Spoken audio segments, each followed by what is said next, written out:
विश्रांतीनंतर राजकीय बातम्यांचा वेगवान आढावा घेऊया न्यूज पॉइंट 20 मधून। मातोश्रीवरील बैठकीत विरोधी पक्षनेतेपदावर शिक्कामोर्तब झालंय। यात भास्कर जाधवांचं नाव आघाडीवर आहे, तर आदित्य ठाकरे आणि सुनील प्रभू यांचंही नाव चर्चेत आहे।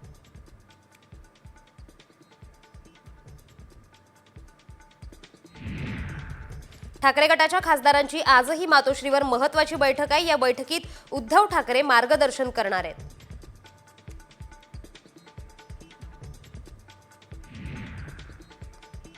विरोधी पक्षनेतेपदासाठी आदित्य ठाकरेंच्या नावाची चर्चा सुरू आहे। विरोधी पक्षनेतेपदासाठी ठाकरे गट आग्रही असल्याची माहिती सूत्रांकडून मिळतेय, तर भास्कर जाधवांच्या नावाला आमदारांचा विरोध असल्याचीही माहिती मिळतेय।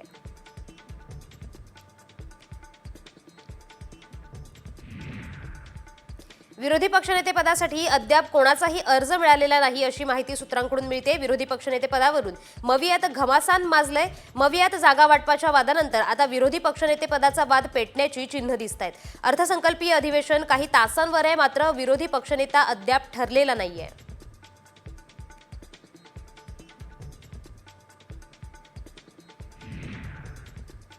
लातूरमध्ये एका कार्यक्रमात विधान परिषदेचे सभापती राम शिंदेंची डायलॉगबाजी पाहायला मिळाली आहे। हार कर भी जीतने वाले को राम शिंदे कहते हैं। बाजीगर या चित्रपटातील डायलॉग राम शिंदेंनी वेगळ्या स्टाईलने मारलाय। बोलू शकत नाही म्हणून म्हणते हार कर भी जीतने वाले को। मंत्री धनंजय मुंडे आणि कृषी मंत्री माणिकराव कोकाटेंना पक्षश्रेष्ठींकडून अभय मिळालंय। या दोन्ही मंत्र्यांवर पक्षाच्या पातळीवर कोणतीही कारवाई करण्यात आली नाहीये, केवळ कमी बोलण्याबाबत पक्षश्रेष्ठींकडून समज देण्यात आली आहे। या दोन्ही मंत्र्यांनी राजीनामा द्यावा अशी मागणी विरोधकांनी केली होती, मात्र या मागणीला केराची टोपली दाखवण्यात आली आहे। उदयनराजेंनी भेटायला आलेल्या एका चिमुकलीला जादू करून चॉकलेट दिलंय। उदयनराजे हे नेहमीच आपल्या वेगळ्या अंदाजात पाहायला मिळतात। कधी भर चौकात कॉलर उडवतात, तर कधी बुलेटवरून दमदार एंट्री मारतात। त्यात आता ही जादूची भर पडली।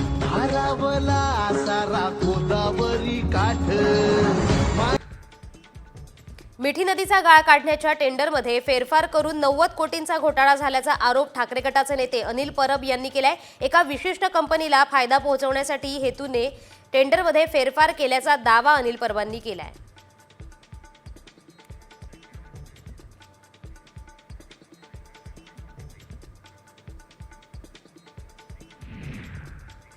आता बातमी समोर येते राजकीय कोटातून। शिंदे गटाचे नेते रामदास कदमांच्या टीकेला खासदार संजय राऊतांनी जोरदार उत्तर दिले।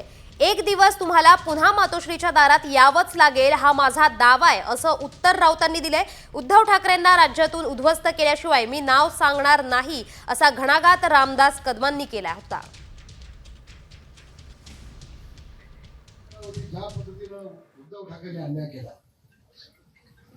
ज्या पद्धतीने त्याला संपर्काचा प्रयत्न केला, ज्या पद्धतीने राजकारणाचा पूर्णपणे उद्ध्वस्त करण्याचा प्रयत्न केला, उद्धव ठाकरे आज पुण्याचा सांगतोय या महाराष्ट्रातून तुला उद्ध्वस्त नाही केला तर माझं नाव रामदास कदम नाही, याची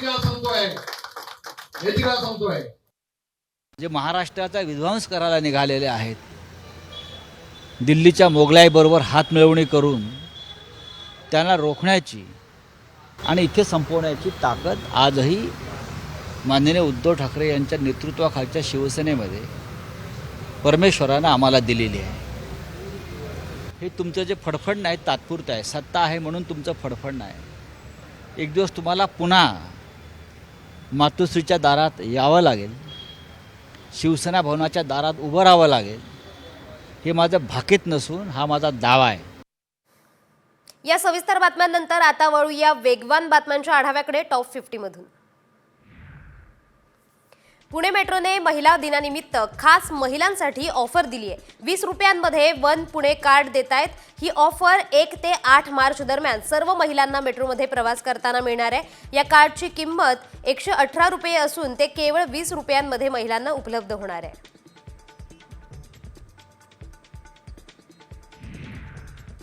विदर्भातील राज्य परिवहन महामंडळाच्या ताफ्यात 40 नव्या लालपरींची भर पडली आहे। नागपूर, बुलढाणा आणि वाशिम जिल्ह्याला या बसेस मिळाल्यात। एसटी महामंडळाकडे चार्जिंग स्टेशनची समस्या असल्याने इलेक्ट्रिक बसेसला बाजूला ठेवण्यात आले। सध्या पुरवण्यात आलेल्या सर्व बसेस डिझेलवर चालणार आहेत।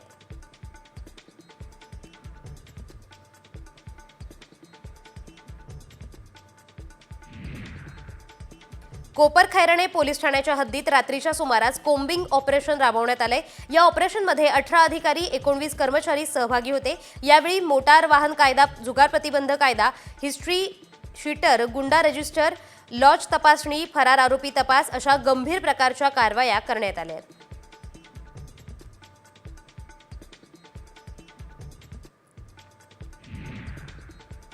इतिहास अभ्यासक इंद्रजित सावंत यांची फॉरेन्सिक विभागाकडून तब्बल 7 तास चौकशी करण्यात आली आहे। प्रशांत कोरटकरने छत्रपती शिवाजी महाराजांच्या बद्दल केलेलं आक्षेपार्ह विधान आणि त्यानंतर इंद्रजित सावंत यांना जीवे मारण्याची धमकी दिली, या प्रकरणी ही चौकशी करण्यात आली आहे।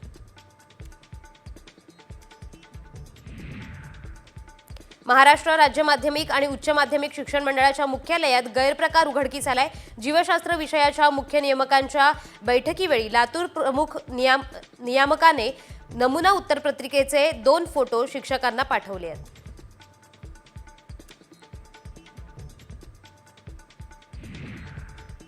पुण्याच्या घोरपडीत कत्तलखान्याचा कचरा आणि दूषित पाणी घरांमध्ये शिरल्याने कोंढव्याचे रहिवासी त्रस्त झालेत। अस्वच्छता आणि दुर्गंधीमुळे आरोग्याच्या समस्या निर्माण होत आहेत। महाराष्ट्र प्रदूषण नियंत्रण मंडळ, पालिका आणि पंतप्रधान कार्यालयाकडे अनेक तक्रारी केल्या, मात्र कायमस्वरूपी उपाययोजना करत नसल्याचा आरोप होतोय।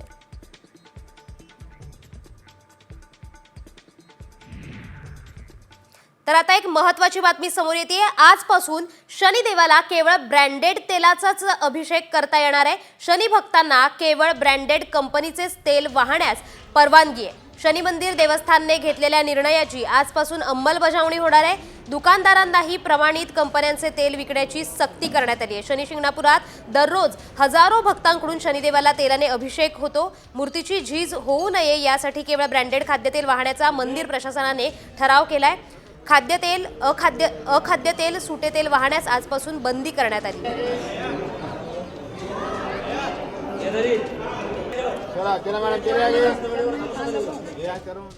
या सविस्तर बातमीनंतर उर्वरित बातम्यांचा वेगवान आढावा टॉप 50 मधून। राज्यातील 11वीच्या प्रवेश प्रक्रियेबाबत मोठा निर्णय घेण्यात आलाय। गेली काही वर्षे 5 ठिकाणी राबवण्यात येणारी 11वीची ऑनलाईन प्रवेश प्रक्रिया आता राज्यभरात केंद्रीय ऑनलाईन पद्धतीनेच राबवण्यात येणार आहे। शैक्षणिक वर्ष 2025-26 पासून हा निर्णय लागू होणार आहे।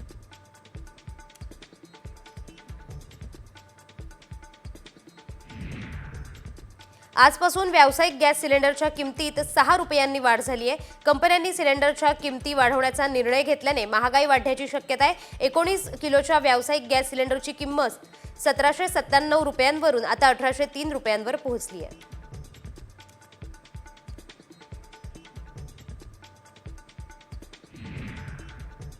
ईपीएफवर व्याजदर 8.25% कायम आहे। 2023-24 साठी ईपीएफवरील व्याजदर 8.25%च होता, जो 2022-23 मधील 8.15% पातळीवरून वाढवण्यात आला होता।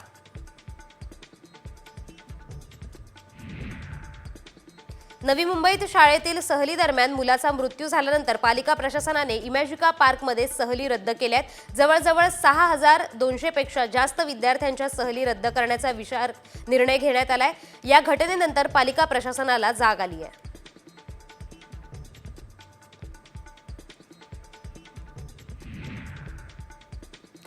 पुणे पोलिसांनी कुख्यात गुंड गजा मारण्याची फॉर्च्युनर गाडी देखील जप्त केली आहे। मात्र ही गाडी मारण्याने दुसऱ्याच्या नावावर घेतली आहे। गजा मारण्यासोबत सिनेमा पाहण्यासाठी आलेले सर्वच जण पोलिसांच्या रडारवर आहेत। पोलिसांनी यापूर्वी अटक केलेल्या आरोपींच्या दुचाकी जप्त केल्या होत्या।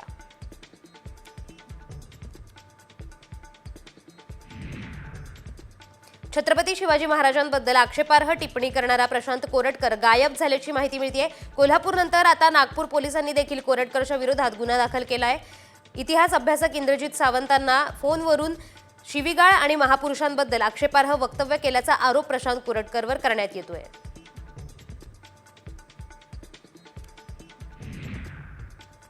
डोनाल्ड ट्रम्प आणि युक्रेनचे राष्ट्रपती झेलेन्स्की यांच्यात व्हाईट हाऊसमध्ये खडाजंगी झाली आहे। डोनाल्ड ट्रम्प यांनी युक्रेनने रशियासोबत युद्धविराम घोषित करण्याची तडजोड केली पाहिजे असं स्पष्ट शब्दात सांगितलं। मात्र झेलेन्स्की यांनीही आक्रमक पवित्रा घेत युद्धविरामाच्या प्रस्तावाचा तीव्र शब्दात विरोध केलाय। क्रिकेटपटू जॉस बटलरने इंग्लंडचं कर्णधारपद सोडलंय. चॅम्पियन्स ट्रॉफीतील खराब कामगिरीनंतर त्याने हा निर्णय घेतलाय. बटलर कराचीमध्ये संघाचं शेवटचं नेतृत्व करणार आहे.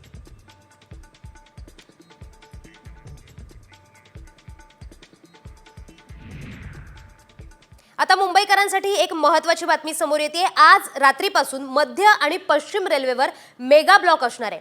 पश्चिम रेल्वेवर ग्रँट रोड ते मुंबई सेंट्रल दरम्यान पुलाच्या कामासाठी 13 तासांचा ब्लॉक घोषित करण्यात आलाय.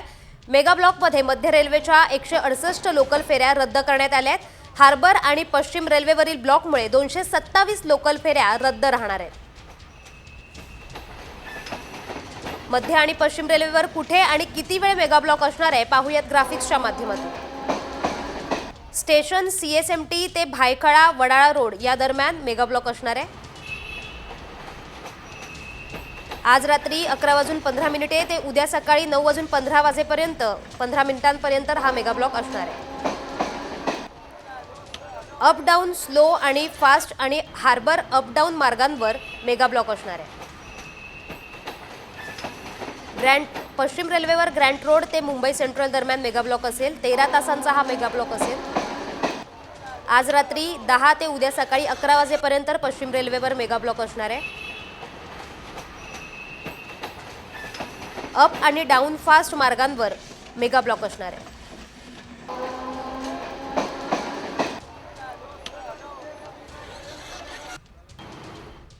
यानंतर 36 जिल्ह्यातल्या महत्त्वाच्या बातम्यांचा आढावा घेऊया. 36 जिल्हे 36 रिपोर्टरमधून. मढी यात्रेत मुस्लिम समाजाच्या व्यावसायिकांचा जो ठराव करण्यात आला होता तो आता प्रशासनाकडून रद्द करण्यात आलाय. मुस्लिम व्यावसायिकांना व्यवसायासाठी जागा देण्यात येणार नसल्याचा ठराव 22 फेब्रुवारी रोजी ग्रामसभेत करण्यात आला होता.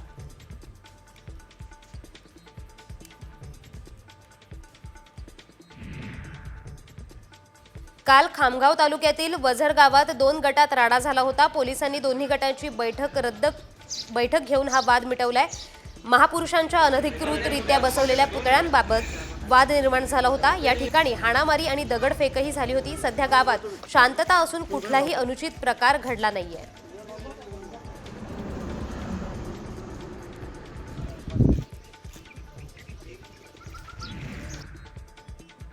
जळगावच्या एरंडोल तालुक्यात घरगुती वादातून बापाने आपल्या 22 वर्षाच्या तरुण मुलाची हत्या केली आहे. हत्येनंतर वडिलांनी आत्महत्या केली. मुलगा रील स्टार होता. दारू पिऊन भांडण उकरून काढत असल्याने वडिलांनी हे पाऊल उचलले.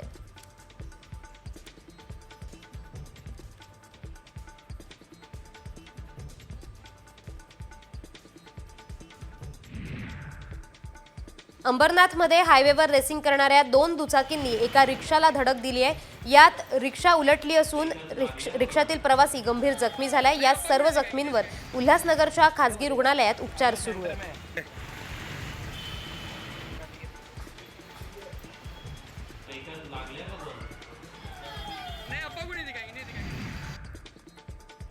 मुंबई गोवा महामार्गावर रात्री वाकेड घाटात कंटेनर उलटून अपघात झालाय. अपघातानंतर कंटेनरला आग लागली. ड्रायव्हर क्लीनर आगीत होरपळत असताना स्थानिक नागरिकांनी त्यांना वाचवले. अग्निशमन विभागाने त्वरित आगीवर नियंत्रण मिळवलं.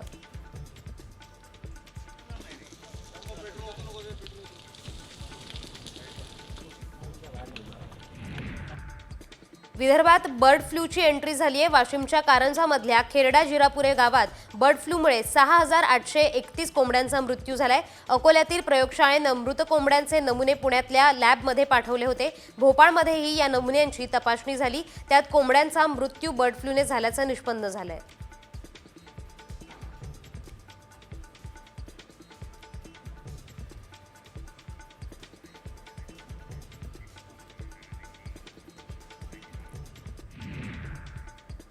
आता एक विशेष रिपोर्ट पाहूया. तुम्ही आयफोन घ्यायचा जर विचार करत असाल तर तुम्हाला फक्त 500 रुपयात मोबाईल मिळू शकतोय. कारण ऑनलाईन शॉपिंग साईटवर 500 रुपयात आयफोन उपलब्ध आहेत. मात्र खरंच आयफोन स्वस्तात विकले जात आहेत का याचीच आम्ही पडताळणी केली. त्यावेळी काय सत्य समोर आलंय पाहूयात या विशेष रिपोर्टमधून.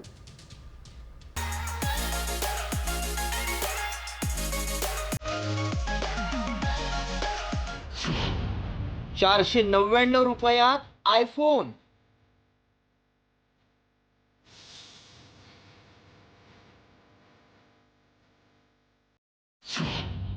ऑनलाईन शॉपिंगवर स्वस्तात ऑफर.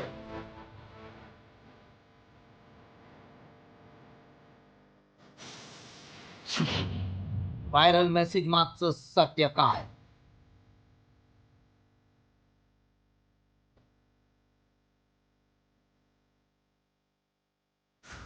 ₹499 आयफोन. हे ऐकूनच तुम्हाला आश्चर्याचा धक्का बसला असेल. मात्र फक्त आणि फक्त ₹499 ऑनलाईन शॉपिंग साईटवर आयफोनची ऑफर देण्यात आली आहे. आयफोन घ्यायचा म्हटला तर 50,000पासून ते लेटेस्ट आयफोन 1.25 लाख ते 1.5 लाखांना मिळतो. मात्र खरंच ₹499 इतका स्वस्त आयफोन झालाय का? याची सत्यता जाणून घेणं गरजेचं आहे. त्याआधी मेसेजमध्ये काय दावा केलाय पाहूयात. आयफोन ₹400, ₹500. एक्सक्लुझिव्ह ऑफर फक्त आजचा दिवस. फोन बुक केल्यावर पुढच्या 10 मिनिटात डिलिव्हरी. हा मेसेज पाहून अनेक जण ऑनलाईन शॉपिंग साईटवरून आयफोन बुक करतायत. मात्र 10 मिनिटात आणि फक्त ₹500 आयफोन मिळतोय का? एवढ्या स्वस्तात आयफोनची ऑफर का दिली जातीये? याची सत्यता जाणून घेणं गरजेचं आहे. कारण आयफोन घ्यायची अनेकांची इच्छा आहे. मात्र महागडा असल्यानं बऱ्याच जणांना इच्छा असूनही आयफोन घेणं शक्य होत नाही. त्यामुळे या दाव्याची आम्ही पडताळणी सुरू केली. एक शॉपिफाय नावाची वेबसाईट येते. शॉपिफाय ह्याने ही बनवली जातात. ह्या वेबसाईट्स हुबेहूब स्क्रेपिंग करून बनवतात. त्याचं प्रमोशन फेसबुक, इंस्टाग्राम ह्या सोशल मीडियाद्वारे केलं जातं. तुम्हाला अतिशय कमी किंमतात म्हणजे 50%, 60% डिस्काउंट ह्याने सामान द्यायचं तुम्हाला फोटो दाखवतात ते. आणि सामानचा फक्त फोटो तुमच्या नशिबात येतो. कारण ह्या वेबसाईट्स खोट्या असतात. अशा वेबसाईट्सला बळी पडू नका.